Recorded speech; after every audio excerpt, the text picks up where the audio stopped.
രണ്ട് പാവയ്ക്കൊക്കെ കൈ പിടിച്ച് എന്താ പരിപാടി എന്നല്ലേ? ഒരു പരിപാടിയുണ്ട്. എന്താണെന്നറിയോ? കഴിഞ്ഞ ദിവസം ഞാൻ പാലക്കാട് എൻ്റെ കസിൻ്റെ കല്യാണത്തിന് പോയി. അവിടെ ഒരു പാവയ്ക്ക ഉപ്പിലിട്ടത് കണ്ടു. പല സാധനങ്ങളും ഉണ്ടായിരുന്നു, പക്ഷെ പാവയ്ക്ക ഉപ്പിലിട്ടത് നമ്മൾ ഇതുവരെ കഴിച്ചിട്ടില്ലല്ലോ. നിങ്ങളത് കഴിച്ചിട്ടുണ്ടോ? അന്നേരം വന്ന ഉടനെ എനിക്ക് തോന്നി നല്ല വെള്ളപ്പാവയ്ക്ക വാങ്ങിച്ചിട്ട് ഒന്ന് ഉപ്പിലിടാമെന്ന്. പക്ഷെ ഉപ്പിലിടുന്നത് എൻ്റെതായ ഒരു രീതിയിൽ, അത് അവരെങ്ങനെ ഇട്ടതെന്ന് എനിക്കറിയത്തില്ല. പക്ഷെ നമുക്കിത് റൗണ്ടിൽ അരിഞ്ഞിട്ട് ഒന്ന് ആവി കയറ്റാവേ. അല്ല പെട്ടെന്ന് നമുക്ക് കഴിച്ചു നോക്കാൻ കിട്ടത്തില്ലല്ലോ.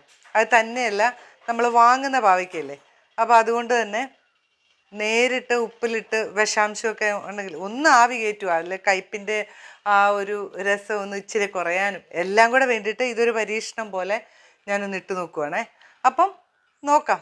ഇതാദ്യം തന്നെ പാവയ്ക്ക നന്നായിട്ട് കഴുകി എടുത്തിട്ടുണ്ട് കേട്ടോ. ഇതിനെ ഞാനൊന്ന് റൗണ്ടിൽ അരിയാണ്. ഇത്രയും ഒരു കട്ടിയിൽ നമ്മൾ അരിഞ്ഞെടുക്കണം. നിങ്ങൾ ഉണ്ടാക്കിയിട്ടില്ലെങ്കിൽ ഒന്ന് ഉണ്ടാക്കി നോക്കൂ കേട്ടോ. നല്ല ടേസ്റ്റ് ഉണ്ടായിരുന്നു. കയ്പൊക്കെ എവിടെ പോയി എന്നാണ് ഞാൻ ഓർക്കുന്നത്. പരീക്ഷണം ആയതുകൊണ്ട് തന്നെ 2 പാവയ്ക്ക എടുത്തിട്ടുള്ളേ.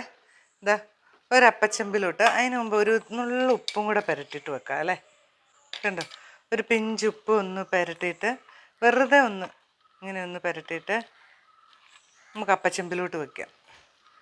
ചെറുതായിട്ടൊന്ന് ആവി കയറിയാൽ മതിയേ. നമുക്ക് പെട്ടെന്ന് കഴിക്കുകയും ചെയ്യാം. ഒന്ന് ആവി കയറിയാലേ.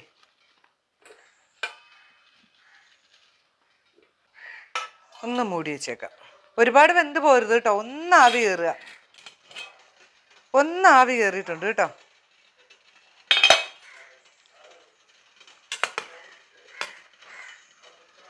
ഒരു ഇച്ചിരി കൂടെ ആയിക്കോട്ടെ അല്ലേ. പച്ച ഒന്ന് മറന്ന് ഇതാ കേട്ടോ. ഒന്ന് ആവി കയറിയിട്ടുണ്ടേ. ഓഫ് ചെയ്തേക്കാം. നമുക്കിനി ഇതൊന്ന് കോരിയെടുക്കാം.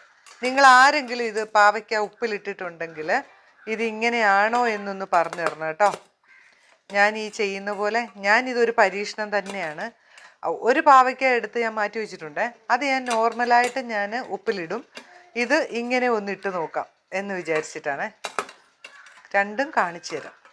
ഇനിയുണ്ടല്ലോ, തിളപ്പിച്ചാറിയ വെള്ളം ഒരു ഗ്ലാസ് ജാറിലേക്ക് എടുത്തിട്ടുണ്ട്.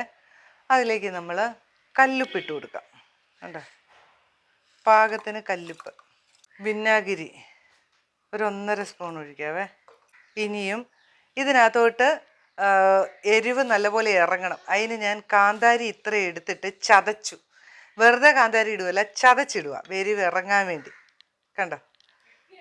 ഇനിയും നമ്മുടെ പാവയ്ക്ക് അങ്ങോട്ട് ഇട്ടേക്കാം.